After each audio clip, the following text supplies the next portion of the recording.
Menininkas? Action! Užsiemu filmavimu, montavimu bei kūrybą.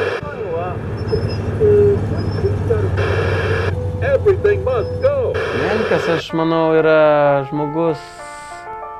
Menininkas yra tas, kuris kuria ir pristatinėja savo darbus plačiai visuomeniai, aktyviai dalyvauja jos veikloje. O savęs aš nelaikyčiau menininku, tikruoju to menininku. Iš dalies, iš tikrųjų, kiekvienas mes esame širdyje gilūs menininkai. Bet tikruoju to menininku aš nedrįšiu savęs laikyti. Aišku, mano pradžia buvo paprasta.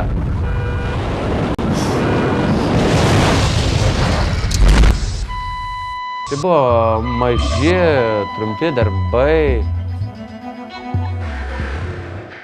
Be galo mėgau fiksuoti man svarbias ir brangias akimirkas. Labas vakaras, mėlėjai. Mes darome reportažą apie šiuolaikinį jaunimą. Draugus.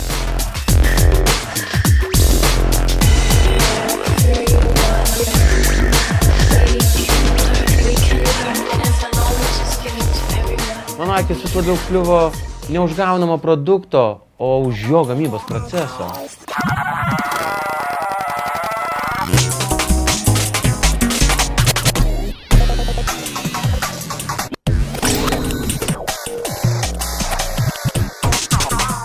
Drįsčiau teigti, jog tie patys draugai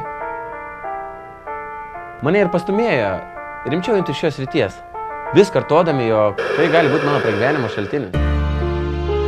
Ėmiau dirbti su vestuvėmis.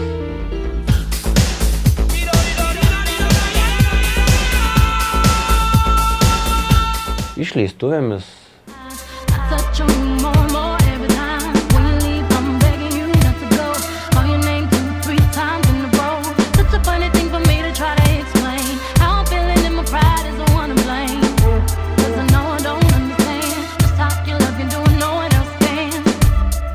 Animacija.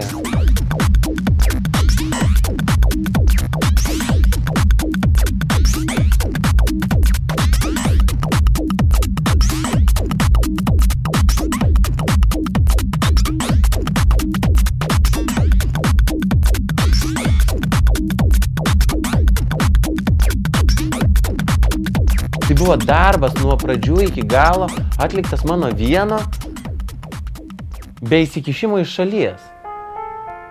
Tai man reiškia daug. Negaliu sakyti, kad tai man nedavė nieko. Tai man padėjo, tai man davė galimybę dirbti tokiuose projektuose kaip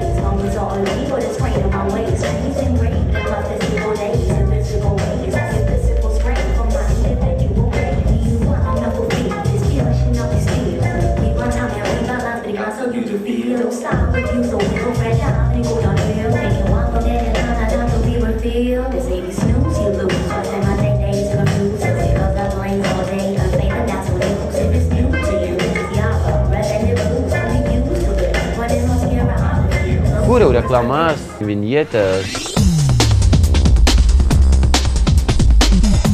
Tai, ką aš darau, man suteikia malonumą. Kaip visas jaunas pasaulis, aš maniau galės padaryti viską. Bet nepersiplėšim. Nepadarysi visko gerai. Kitaip pasakius, man buvo maža 24 valandų paroje. Ir turbūt bus mažai prieštaraujančių mano nuomonei, jog meniško žmogaus kūryboje svarbią vietą užima tokios mažos smulkmenos. Kaip pavyzdžiui, dvasiškai harmoninga aplinka, turiu omenyje artimą žmonių ratą, kuris visada tave palaikys, bet reikiamų momentų sukritikuos.